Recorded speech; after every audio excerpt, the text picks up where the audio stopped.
잠시 부금이라도 듣고 계세요. 이상한 부금 아니니까.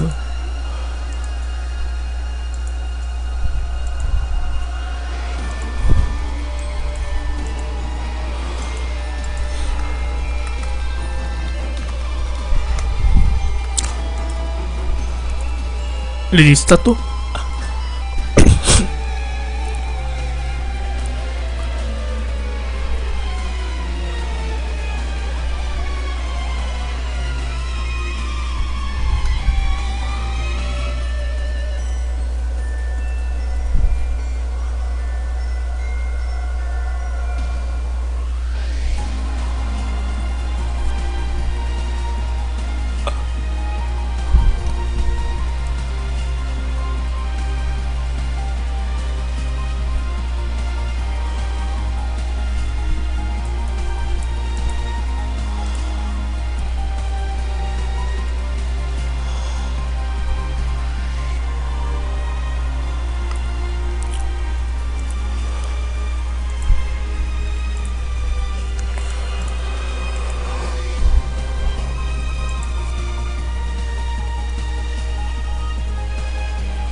이마가라 하지 말고요.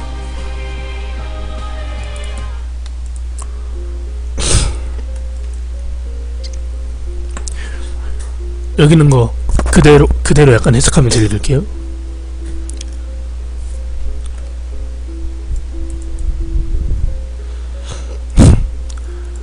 어떤 남자가 있었어. 있었어. 남자가 길을 걸어가다가 왠지 모르게 누가 따라오는 것 같았어. 남자가 밤길을 가는 것 같네요. 뒤를 확 돌아봤어. 근데 아무도 없었어. 뭐지? 남자는 오늘 피곤해서 그런가 보다. 빨리 들어가서 한숨 자야지. 이러고 곧장 집을 향해 걸어갔다. 근데 집을 향해 가다가 어느 한 여자가 남자를 향해 걸어오고 있었어. 어로되네 자꾸. 남자는 그냥 그만 한눈에 반해버렸지. 그러면서 남자는 자신 감정을 어떻게 한눈에 반해버렸다는 거야. 이상하네. 어쨌든 이 이야기는 좀 이상하네요. 그러면서 일부러 어깨를 부딪히고는 괜찮으세요? 어디 다치신 데는 없고요? 죄송하네요 이거. 여자는 대답했다. 괜찮아요. 이러곤 뛰어갔지. 그런데 밑을 보니 뭔가가 있더라. 근데 그것은 핸드폰이었어. 남자가 핸드폰을 주웠네요. 여자 걸. 남자는 이제 그 여자의 핸드폰을 갖고 있으니 전화가 오겠구나 라고 좋아했었지. 이 진짜 스토리가 이상하네요. 근데 자꾸 전화가 안 오더라. 그래서 저장돼 있던 번호에 집 031 xxxxx 이러고 있었다. 전화번호를 체크했네요. 전화를 걸었지. 고객님, 이 전화번호는 없는 전화번호입니다. 이렇게 뜨면서 끊고 한 30초 지났을까? 아까 그 이상한 031 그 이상한 전화번호에서 전화가 오는 거예요. 이게 지금까지 상황이 이거죠. 어떤 여자를 만났다가 휴대폰을 주웠어요. 그 여자가 떨어뜨리고 간 거를. 근데 그래가지고 전화를 해보니까 아까 제가 말한 휴대폰 번호가 없는 휴대폰 번호인데 거기에서 지금 전화가 온 거예요. 남자는 전화번호를 못 보고 그냥 받았어. 여보세요? 안녕하세요. 그 핸드폰 주인인데요. 네. 안녕하세요. 저기 지금 만나실 수 있으세요? 네. 그럼 어디로 0시 0분까지 오세요. 남자는 옷을 빨리 입고 그쪽을 향해 뛰어갔다. 여자는 서 있었다. 남자는 여자에게 말을 걸려 하는데 왠지 말을 할 수 없었던 거야. 왠지 모를 기분 탓에 그러더니 여자가 남자 쪽을 보고 손을 흔들며 남자 쪽으로 걸어갔어. 남자는 도망을 가고 싶은 생각이 들었어. 뭐지? 뜬금포네요, 내용이. 그러고는 여자가 거의 걸어왔어. 여자의 얼굴엔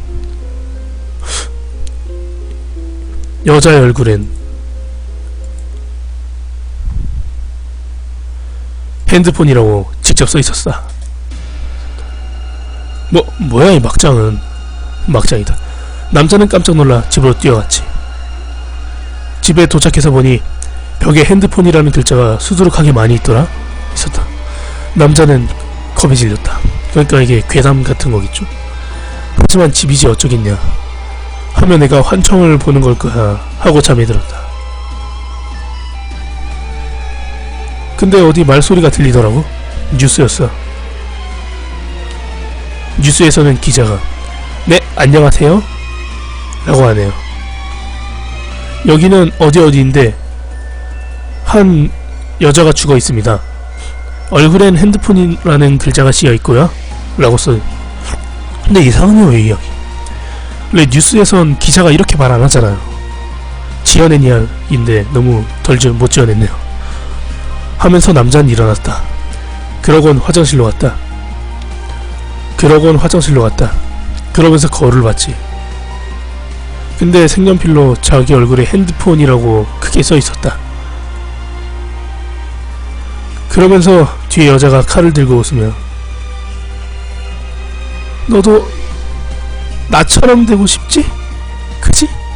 너 나한테 반했잖아 하며 갑자기 오면서 남자의 얼굴에 칼을 들이대면서 안 아플 거야 라고 하면서 색연필로 그어져 있던 핸드폰이란 글자를 따라 5cm의 칼을 쑥 넣고 그대로 그어버렸지. 그러면서 집에 남는 건 비명뿐이었습니다. 이거를 다른 곳에 한번 올리지 않으면 당신은 검은 마차에 걸려 죽을지도 모릅니다. 아무 곳이나 다 되는 것이 아니고 무서운 것을 좋아하는 사람의 홈페이지나 카페 지식인에 올리지 않으면 안됩니다. 좆가.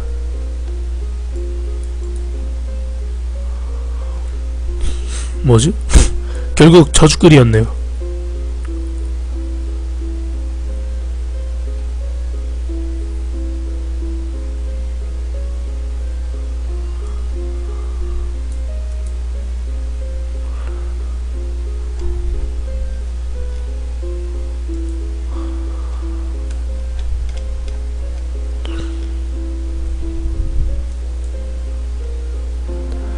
그리고 님들 다음 무서운 이야기 긴장하세요.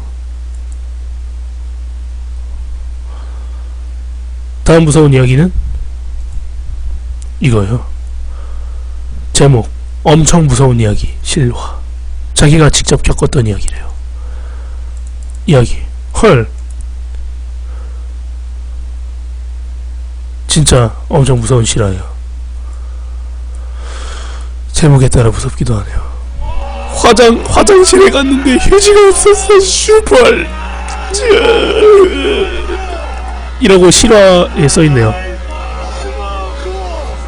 진짜 무섭긴 하네요. 화장실에 갔는데 휴지가 없으면 얼마나 무섭습니까. 분위기 바꿔서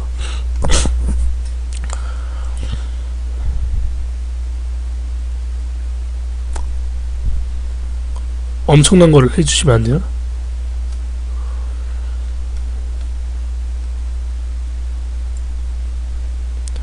꽤 좋은 게 하나 있네요.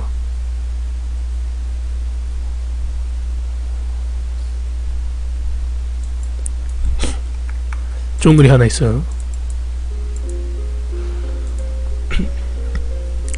제가 고등학교 2학년 때의 일입니다.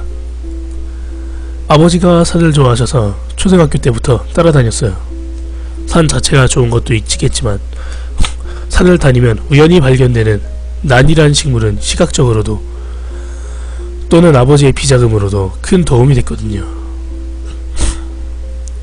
당연히 저에게도 약간의 용돈이 굴러들어왔지요.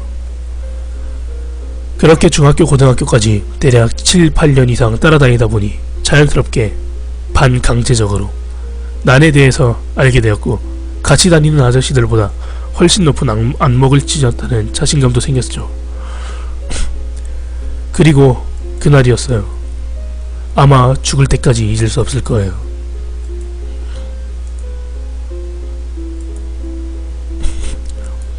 어느 때처럼 아버지, 나, 그리고 아버지와 같이 다니던 친구 세네 분과 같이 산에 올랐어요.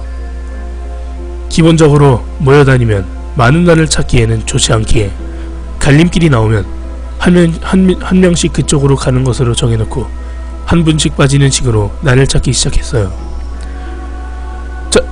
자, 그럼 12시쯤에 정상에서 점심을 먹기로 하자. 라는 아버지의 말을 듣고 제 차례가 오자 갈림길의 왼쪽으로 빠지고 아버지와 몇 분은 다른 길로 향했죠. 어차피 자주 오르던 산이고 이쪽 길도 한두 번이 아니라서 아무런 걱정 없을 길을 걸어갔어요. 그런데 그거 아세요? 산 능선에 있던 해가 반대편에 떠있으면 반대편 능선은 밤인 것처럼 어두운 것을요. 많이 어두컴컴했지만 시계도 있고 이곳은 핸드폰 통화 가능 지역이라서 그렇게 걱정하지 않았어요. 많이 와서 길도 어느 정도 알고 있었고 게다가 무기도 하나 가지고 있었어요. 길을 만들기 위한 조그만한 벌목도 말이죠. 그렇게 난을 찾으며 걸어다니다가 제 눈에 처음 보는 길이 눈에 들어왔습니다. 지금 처음 보는 길로 가려 하는 거죠, 주인공이. 사람들이 오래 지나지 않아 조금 숲이 우거져 있긴 했지만 분명히 길이었어요. 오랫동안 사람들이 지나다니지 않았으니 좋은 난이 있겠다라는 느낌으로 그거 있잖아요. 이런 거예요. 지금 여기 심리가 오랫동안 사람들이 안 지났으니까 자연은 거의 훼손 안 돼 있으니까 좋은 난도 많이 있을 거란 뜻이에요. 새로운 길을 제가 직접 탐험한다는 모험심과 두근거림의 마음이요. 나이는 어리지만 산꾼 경력 7년 정도 되니 저도 어느 정도 감이 생겼다고 자신했죠. 아무튼 저는 그 감을 믿은 채 로빈손 크루소가 된 마냥 손에 벌목돌을 꼭 쥐고 산속으로 들어갔어요. 그렇게 한참을 걸어 들어간 것 같아요. 오로지 땅만 보고 다녔으니 정확하게 기억이 나지 않지만요.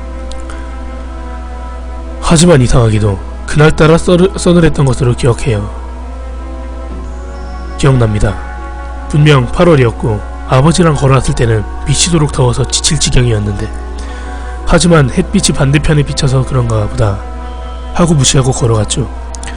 한참을 걸어갔는데 역시나 제 생각은 틀리지 않았어요. 조금만 키우면 엄청나게 돈이 될 만한 난이라고 아버지께서 말씀하시는 그런 난을 찾아낸 거죠. 아버지께서 저에게 파란 이파리 몇 장을 주는 모습이 눈앞에 비치는 듯 했어요. 진짜 저는 그 자리에서 기뻐서 소리까지 질렀죠. 조심스럽게 난을 담은 후 가방에 넣어 시계를 보니 12시가 다 되어가고 있었어요. 이제 정상에 있는 아버지를 만나 난을 보여준 후 용돈을 받을 생각을 하니 웃음이 절로 나왔고 발걸음도 한결 가벼워지는 게 느껴졌죠. 그렇게 왔던 길로 돌아갔습니다. 5분, 10분, 20분. 내가 이렇게 많이 걸어왔던가? 라는 생각이 들었어요. 분명히 제가 걸어왔던 길이 그 길인 것 같기도 했지만 아무리 걸어도 지나갔던 일반 등산로가 나오지 않았거든요. 로그인 안 하고 오신 분들이 좀 많으시네요.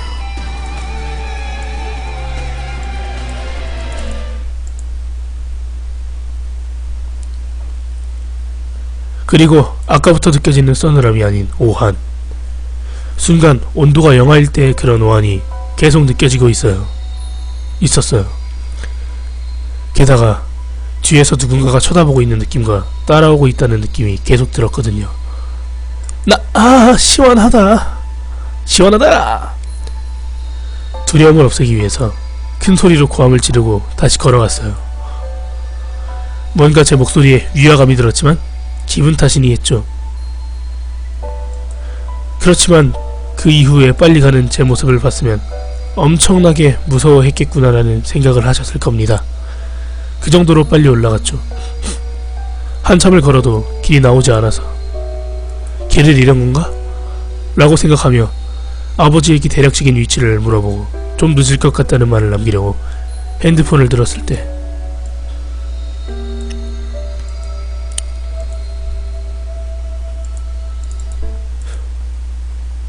통화권 이탈, 통화권 이탈, 통화권 이탈. 통화권 이탈이라는 문구가 선명하게 들어왔어요.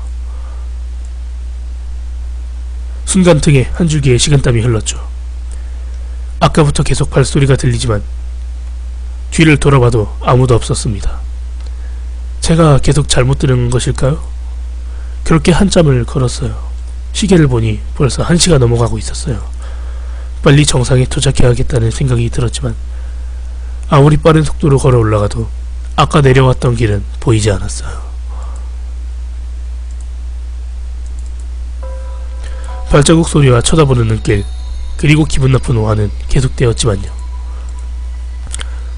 아무리 길을 잃었다고 치더라도 그렇게 깊은 산은 아니었고 몇 번씩 올라갔던 터라 대략 이 정도의 차가 다니겠다라고 저는 알고 있었습니다. 즉 제가 길을 잃을 이유가 없다는 거죠. 오신 분 환영합니다.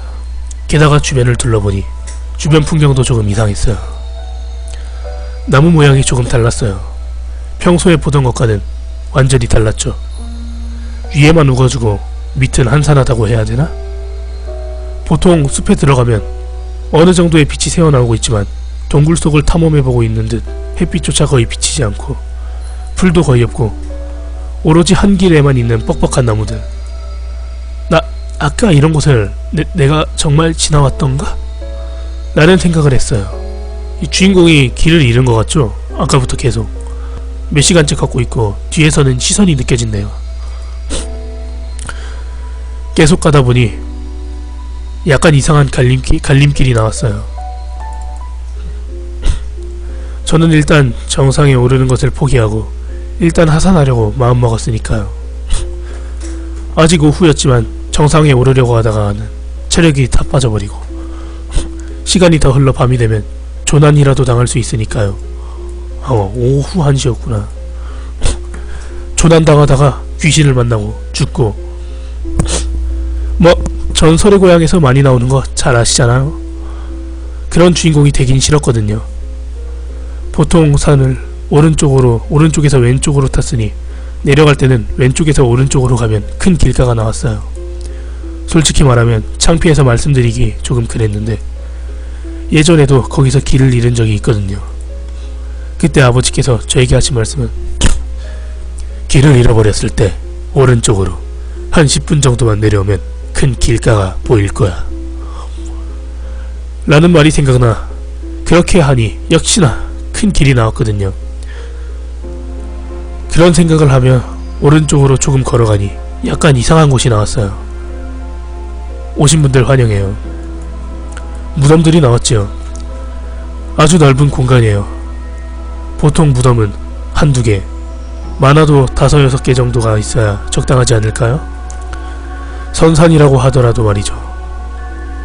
게다가 말도 안되게 넓은 공간. 제가 도착한 그곳은 국립묘지 마냥 일렬로 쭉 늘어져 있는 그런 무덤이었죠. 그렇지만 여기가 사람 손길이 닿지 않은 곳이라는 것은 쉽게 알 수 있었어요. 이게 지금 주인공이 산에서 조난당했다가 묘지를 발견했죠. 지금 그런 겁니다. 제 눈에 비친 것은 정돈되지 않은 무덤 위의 풀, 길이라고 생겼지만 도저히 알아볼 수 없게 덮여버린 길, 그리고 모든 비석이라고 생긴 것은 모두 깨져서 흉물스럽게 방치되고 있었어요. 그 일렬로 100m 이상 늘어진 수십 개의 무덤의 장관을 보며 신기하기도 하고 오싹해지기도 하였지만 남자가 이 정도에 쫄릴 수가 있나라며 생각을 더 강하게 했지요. 나중에 이런 곳이구나 라고 사람들에게 말해주기도 하고 약간 둘러보다가 빠져나왔어요. 원래 지난번에는 10분 만에 나왔는데 그때는 그랬는데 지금은 왜 그런지 분명 시계로 2시가 넘었는데 길이 나오지 않았죠. 이상했어요. 원래 정상까지 올라가도 30분이면 오르는 그런 산이에요. 1시간을 넘게 내려왔지만 길은 안 나오고 웃긴 건 이제까지 산속을 돌아다녔지만 사람은 아무도 못 봤고 동물도 못 봤고 개미새끼 하나 보지 못했고 아무것도 못 봤다는 거죠. 얘 좀 이상한 곳에 온 거죠, 주인공이. 또 갈림길이 나왔어요. 내가 길을 잘못 들었나 생각했죠. 1시간 전과 같이 오른쪽으로 향했어요. 혹시나 했는데 너무 길이 비슷해서 의심하고 있었지만 그 무덤가가 또 나왔어요. 넓은 그곳에 사람이라고는 나 혼자밖에 없었죠. 이게 길을 잘못 든 거구나 라며 마음속으로 생각했죠. 핸드폰을 봤지만 계속 통화권 이탈 중으로 나와 있었어요. 이게 원래 이 산에선 휴대폰이 터진다고 초반에 언급이 나와요. 그때부터 귀신에 홀렸구나라는 생각이 들기 시작했죠.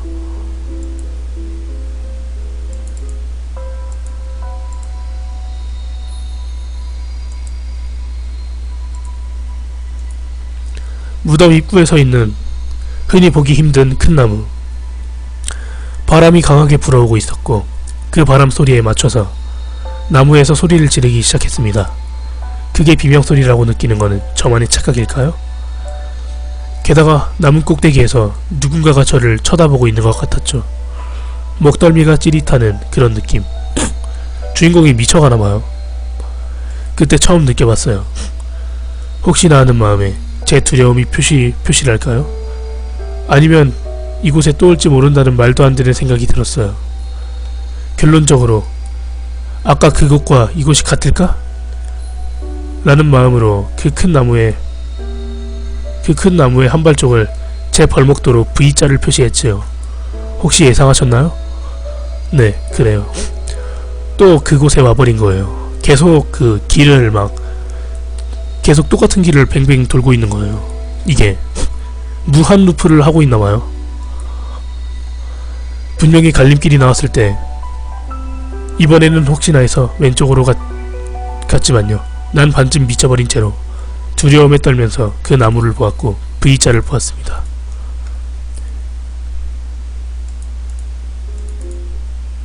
게다가 바로 옆에 나는 그리지도 않았던 V자가 한 개 더 그려져 있었어요. 누군가 있다는 거겠죠? 깜짝 놀라 주위를 둘러봤지만 알 수 없는 바람만 불고 있을 뿐 새소리조차 들리지 않는 고요한 정막만이 흐르고 있었죠. 또다시 나왔습니다. 시간은 4시 가까운 시간이 되었고 계속 헤매고 있었습니다. 나무에 V자를 한 개씩 더 그려져 있었고 그와 맞춰서 죽음, 공포라는 글자가 하나씩 머릿속에 새겨지고 있었어요. 하나씩 더 그려질 때마다 붉은 빛깔을 띄우기 시작했어요. 난 그때부터 어린아이가 된 것처럼 비명을 지르고 아래쪽으로 달아나기 시작했어요. 아빠! 아저씨! 어디 있어요? 살려줘요! 살려줘요! 라고 소리를 지르면서요. 작은 산이지만 그렇게 소리를 쳐도 다른 사람의 말은 들려오지 않았죠. 그리고 산에서 그렇게 불렀는데 메아리조차 울리지 않았어요.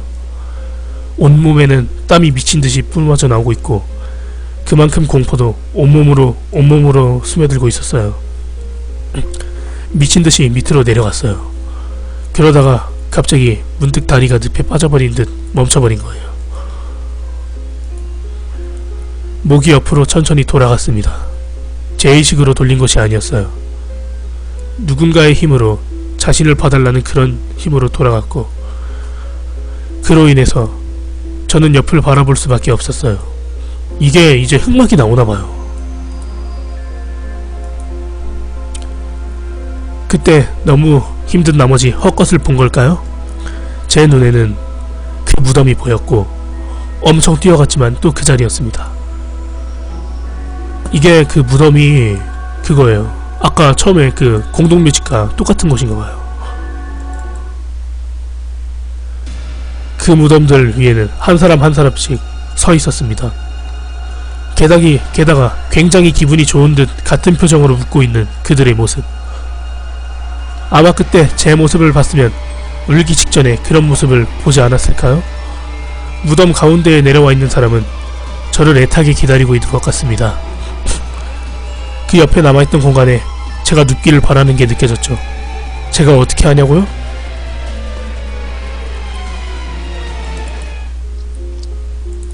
이제 오면 돼. 여기서 절대 못 나가. 라고 저에게 머릿속으로 말하고 있었거든요. 죽을지도 모른다는, 도망가야 된다는 그런 마음 때문일까요? 다시 다리가 움직여졌고 미친 듯 밑으로 뛰기 시작했습니다. 어디서 그런 힘이 났는지는 모르겠어요. 분명 제가 아래의 숲을 비집고 안 갔던 이유가 있었던 것 같지만 그때는 기억나지 않았어요. 처음부터 제 귀를 거슬리게 했던 발소리들은 그 귀신들의 발소리인 것 같았어요. 그리고 그런 길은 없었습니다. 저것들이 나를 꼬시기 위해 저들이 만들어 놓은 것이었습니다. 그 나는 나중에 보니 그냥 잡초였어요. 전 완전 속은 거죠. 그러니까 이거예요. 얘네 아버지께서, 이 주인공의 아버지께서 그 난을 팔아가지고 돈을 버시는 사람인데, 얘가 그 이상한 길에 들어다가 엄청나게 큰 난을 발견을 했어요. 근데 지금 막 엄청난 일을 겪고 나중에 보니까 그 난이 엄청 큰 난이 아니라 그냥 잡초인 거예요. 전 완전히 속은 거죠. 옷이 찢어져도 얼굴에 상처가 나도 일단 그냥 뛰었습니다. 그렇게 한참을 내려가야만 가다가 저편에서 큰 소리로 저에게 소리치는 목소리가 들려왔습니다. 야! 거기서 뭐해! 멈춰! 그 소리를 듣고 무의식적으로 몸을 멈췄어요. 간신히 옆에 있는 나무를 손으로 잡으며 멈췄죠. 정신을 차리자 제 눈앞에 믿을 수 없는 광경이 펼쳐졌어요. 살면서 그렇게 죽음에 가까웠던 적은 없었어요. 제 발 밑에 있었던 것은 10m가 넘는 낭떠러지였어요. 그들은 제가 이쪽으로 내려가도록 유도한 것이 아닐까요? 제가 일부러 밑으로 내려가지 않는 것도 오른쪽에서 왼쪽 산으로 올라간다는 것도 알고 있었습니다. 잘 알고 있었어요.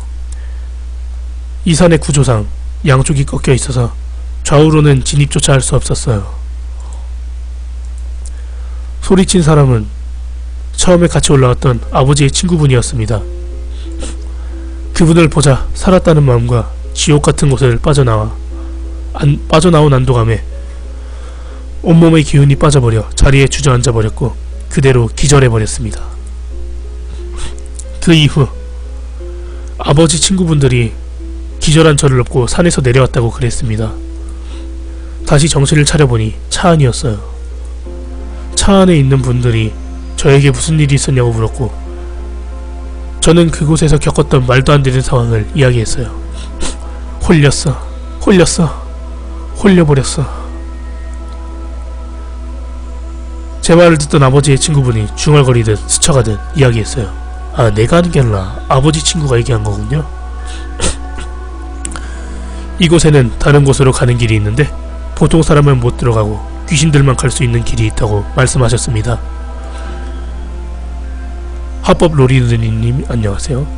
일반 사람들이 잘못해서 들어갈 경우 빠져나오지 못한다고 저에게 하셨습니다. 네 아들 못 볼 뻔했네. 우리 당분간 산에 가는 것은 자제하는 게 좋겠네. 저는 정말 그곳에 들어갔다 나온 건지. 이렇게 이야기는 끝나 있어요. 이번 이야기는 이렇게 끝났네요. 내용을 총 정리하겠습니다.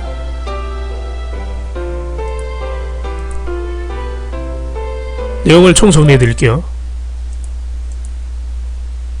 지금까지의 내용은 이 주인공의 아버지께 직업이 난이라는 그 식물을 캐가지고 파는 직업이에요. 근데 그 직업 때문에 그 직업을 도우려고 용돈도 받으려고 이 주인공이 어렸을 적부터 따라다녔어요. 그 산을. 그 산 길도 꽤 잘 알겠죠? 8년 이상 따라다녔거든요. 그런데 이 사람이, 이 주인공이 갑자기 그 이상한 처음 보는 길이 있어서 그곳에는 엄청 큰 난이 있겠다고 들어갔는데 난을 찾았어요. 그리고 산을 내려가려 하는데, 자꾸 정상으로 올라가려 하는데 자꾸 이상하게 똑같은 길을 뱅뱅 돌고 있는 거예요. 것입니다. 그래서 나중엔 안되겠다고 밑으로 확 내려가고 있는데 공동묘지까지 봤어요. 나중에도 계속 도망가고 있었어요. 그런데 뒤를 갑자기 내려가다 보니까 몸이 저절로 멈춰지고 고개가 저절로 왼쪽으로 돌려져가지고 옆을 딱 봤는데 그 귀신이 있는 그 처음 봤던 묘지가 다시 있고, 그리고 그 위에서는 그 막 귀신 같은 것들이 막 서서 자신을 보며 웃고 있는 거예요. 그리고 그곳에 빈자리가 하나 있고, 즉 그 귀신들이 이 주인공을 끌어들이기 위해서 이렇게 했다고 생각되네요. 이 주인공을 끌어들이기 위해서 같이 여기에 죽게 하려고 그랬던 것 같네요.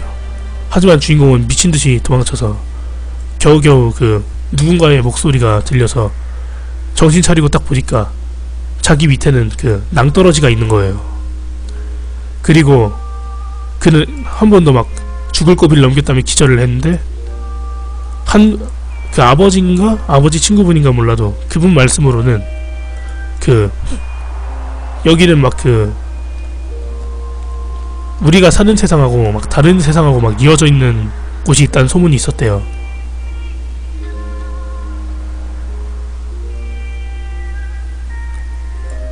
그리고 그거를, 그러면 그 이상한 소문이 있는 길을 이 남자가, 이 주인공이 막 갔다가 큰일 난 거죠. 그런 거예요.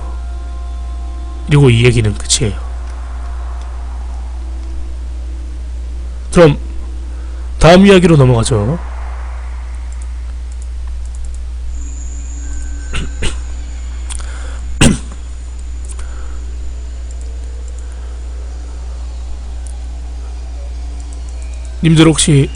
님들 추천하셨나요? 설마 그 추천 안 하시고 방송을 보려는 신분은 아니실 거라 믿습니다. 다시. 우리 할머니와 저는 초가집에 살아요. 그런데 이상하게도 제가 자고 나서 할머니가 밤 12시가 되면 눈을 부릅뜨고 일어나서 저를 막 쳐다봐요. 그러면서 제가 자면 자네 이러세요. 그 밖엔 집 밖으로 나와서 어딜 가시고 새벽 1시에서 4시에 오시곤 하죠.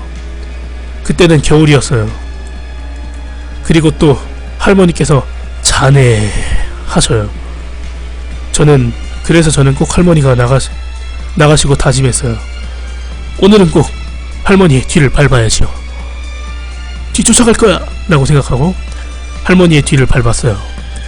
그런데 왜 그런가? 할머니께서는 이러시는 거예요. 그래서 너무 무서운 나머지 바지에 오줌을 지려버렸어요. 그래도 저는 따라갔지요. 할머니가 웬 무덤에 가시는 거예요. 저는 무서웠어도 까마귀들이 까악까악거리면서 나를 째려봤어요. 저는 눈을 질끈 감고 다시 눈을 떴어요. 그때였어요. 할머니께서 호미를 가지고 무덤을 막 파시는 거예요. 저는 그때 마침 말했지요. 할머니 뭐하세요? 그때 할머니가 말씀하셨어요. 저는 할머니께서 씨 웃자 저는 소름이 돋았지만 꼭 참았어요. 할머니께서 말씀하셨죠. 지금 이거예요. 할머니가 그 막 계속 밤마다 막 나가요. 할머니랑 같이 사는데 새벽 1시에서 새벽 4시까지도 계속 안 돌아오고 있다 갑자기 돌아오는 거거든요. 지금 계속 이상해서 뒤를 밟아보니까 할머니께서 무덤에 가셔서 막 무덤을 파는 거래요. 그래서 이 사람이 놀라서 할머니 뭐하세요? 라고 물어본 거예요. 저는 소름이 돋았지만 꾹 참았어요. 할머니가 말씀하셨죠. 너도 고구마 먹을기요? 뭐지? 뭐지 이건? 그러니까 결국 할머니가 그 무덤을 판 게 아니라 밭에 가서 고구마를 캐던 거였다네요. 이런? 그런 이야기입니다.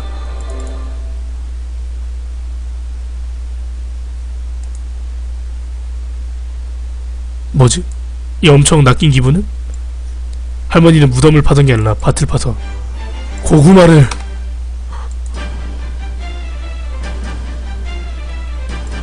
얘라 이쌍!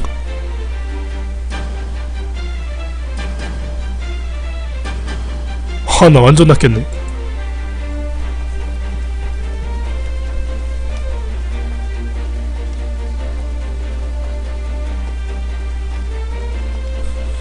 나 이게 뭐냐고. 저도 은근 긴장하면서 읽었어요. 망할. 저도 은근 긴장하면서 읽었는데 씨발.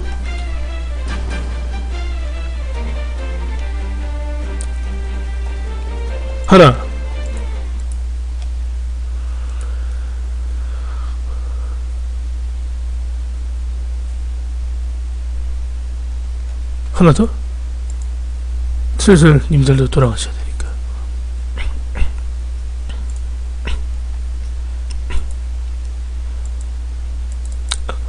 친절한 도시사람. 도시에 올라온 지 일주일째. 복잡한 도시는 여전히 적응되지 않는다. 여자 혼자 타지에 살기로 한 건 힘든 결정이었지만 시골이나 다름없었던 고향에서 도시로 취직이 되었으니 어쩔 수 없었다. 취직이네요. 오타 났네요. 취직이 되었으니 어쩔 수 없었다. 아침마다 혼잡한 지하철의 사람들과 복잡한 노선을 보고 있으면 정신이 혼미해진다. 어라? 개살구에 나오는 카드패스가 없다. 아무리 찾아도 나오지 않는다. 지하철 안에서 흘린 것 같다.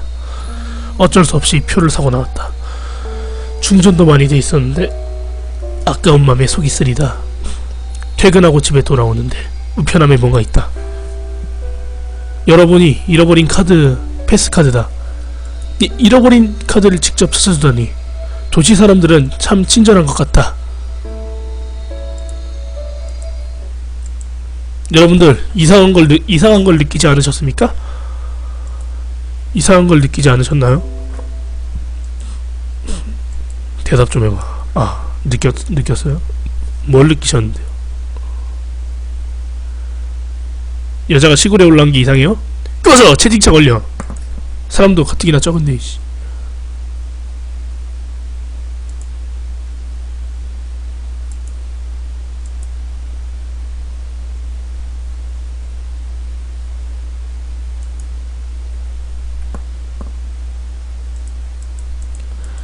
정답은 뭐냐면요, 도시에 올라왔는데 그 지하철에서 자기 카드패드를 잃어버렸는데 그 자기 우편함을 열어보니까 카드패드가 있다고 도시 사람들이 친절하다 얘기하는 건데요, 이게 그녀한테 스토커가 붙어있다는 그런 뜻이겠죠?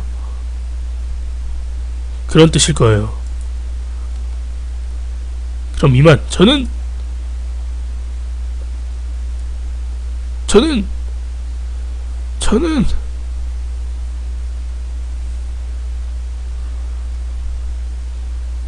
이만 물러가도록 하죠.